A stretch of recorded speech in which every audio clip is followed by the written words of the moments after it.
नमस्कार, जोहार। आप सभी देख रहे हैं जीडी रोड लाइव। मैं निशा लाइव। झारखंड राज्य के बड़े योद्धाओं में से एक शिबू सोरेन की हम 4 अगस्त को पुण्यतिथि मनाने जा रहे हैं, जिन्हें दिशोम गुरु कहा जाता है। वो शिक्षा की ताकत को जानते थे और आदिवासी और मूलवासी इस प्रकाश से काफी दूर है, ये भी जानते थे। यही कारण है कि उन्होंने अलग झारखंड के राजनीतिक आंदोलन के साथ सामाजिक जागरण भी करते थे। उन्होंने रात्रि कालीन पाठशालाएं शुरू की थी। क्या सिर्फ उनके गांव नेमरा में उनकी 14 फीट ऊंची प्रतिमा लगा देने से शिक्षा का उजियारा फैल जाएगा? चलिए आपको झारखंड में शिक्षा की तस्वीर दिखलाते हैं। वो कितनी स्याह है, कितनी सफेद। मीडिया खबरों पर भरोसा करे तो सूबे के 9,800 स्कूल मात्र एक शिक्षक के भरोसे चल रहा है। ऐसा नहीं है कि सिर्फ अपने राज्य में शिक्षा को लेकर निराशा हाथ आती है। देश में भी हालात बदतर है। 1 लाख के लगभग स्कूल बंद किए जा चुके हैं। ऐसा भी नहीं है कि हेमंत सरकार शिक्षा पर ध्यान नहीं दे रही है। सीएम एक्सेलेंस स्कूल खोले जा रहे हैं, जहां ग्रामीण बच्चों को अंग्रेजी माध्यम से पढ़ाया लिखाया जाता है।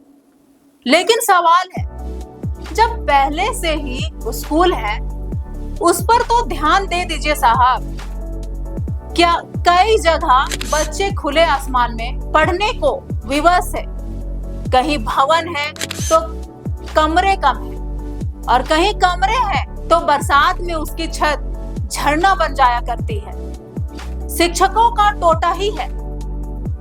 सेकेंडरी और हायर सेकेंडरी के छात्रों की समस्या सबसे बड़ी है। देश के आंकड़े देखिए तो इन कक्षाओं में झारखंड का छात्र शिक्षक अनुपात सबसे खराब है। 9 से 10 कक्षाओं के लिए राष्ट्रीय औसत 15 छात्रों पर एक शिक्षक का है, पर झारखंड का यह अनुपात 31 छात्रों पर एक शिक्षक का है।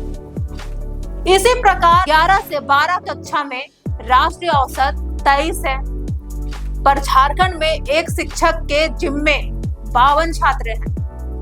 यह रिपोर्ट दैनिक भास्कर की है। इस अखबार के विशेष संवाददाता विनय चतुर्वेदी की रिपोर्ट कहती है कि अगर प्राइमरी यानी क्लास 1 से 5 तक और अपर प्राइमरी यानी क्लास 6 से 8 तक की बात करें तो यहाँ भी तस्वीर उत्साहजनक नहीं है। यूडायस के ताजा आंकड़ों के मुताबिक 1 से 5 कक्षाओं के लिए राष्ट्रीय औसत 1900 छात्रों पर एक शिक्षक का है, पर झारखंड में यह अनुपात 26:1 है। अपर प्राइमरी का राष्ट्रीय औसत 17:1 के मुकाबले झारखंड का अनुपात 28 का है। हालांकि 10,500 सहायक आचार्यों की नियुक्ति हुई है, लेकिन अब भी 18,000 पद खाली है। यह हाल राज्य के प्राथमिक, माध्यमिक और उच्च माध्यमिक विद्यालयों का है, और लंबे समय से पद रिक्त पड़े हैं। नियमित नियुक्तियों में होने वाले प्रशासनिक विलंब, अदालती मामलों और नियमावली के पेच के कारण यह खाई लगातार चौड़ी होती जा रही है।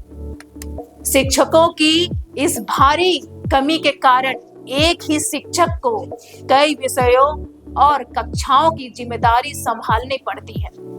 इसका सीधा असर बच्चों के सीखने के स्तर और माध्यमिक स्तर पर बढ़ते ड्रॉप आउट रेट पर पड़ता है। साथियों, सबसे अधिक भयावह स्थिति ग्रामीण इलाकों की है। यह आशा करते हैं कि मुख्यमंत्री हेमंत सोरेन इस और अवश्य ध्यान देंगे, क्योंकि शिक्षा विभाग भी उनके पास है।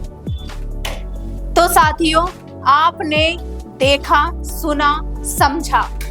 पर आपसे वही आग्रह है कि हमारे चैनल को सब्सक्राइब जरूर कर लीजिएगा, लेकिन इस वीडियो को शेयर करना मत भूलिएगा। फेसबुक पर नए हैं तो पेज को फॉलो जरूर कर लीजिएगा और लाइक और कमेंट जरूर कीजिएगा। जय हिंद, जय भारत।